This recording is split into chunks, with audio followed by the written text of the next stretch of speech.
YouTube की नई monetization policy ने पाकिस्तानी यूट्यूबर्स के लिए खतरे की घंटी बजा दी। 15 जुलाई से नाफिज होने वाली इस पॉलिसी का मकसद गैर मुस्तनद, दोहराए गए और बड़े पैमाने पर तैयार करदा AI मवाद की हौसला शिकनी करना है। यूट्यूब ऐसी वीडियोस को हदफ बनाएगा जो असल तख्लीकी मवाद के बजाय टेम्पलेट्स, नकल या AI टूल से तैयार शुदा मवाद पर मबनी हो। खास तौर पर वो चैनल जो बगैर चेहरे के गेमिंग वीडियोस या AI आवाज़ों पर इन्हिसार करते हैं सबसे ज़्यादा मुतासिर होंगे। अगरचे पॉलिसी में AI का बराह रास्त जिक्र नहीं, मगर मुकम्मल AI मवाद की मोनेटाइजेशन मुश्किल हो सकती है।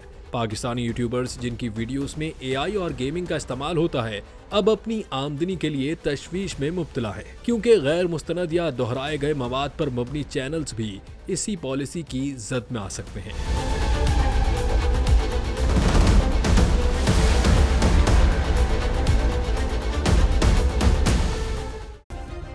सब्सक्राइब करें और बेल दबाएं ताकि कोई खबर रह न जाए।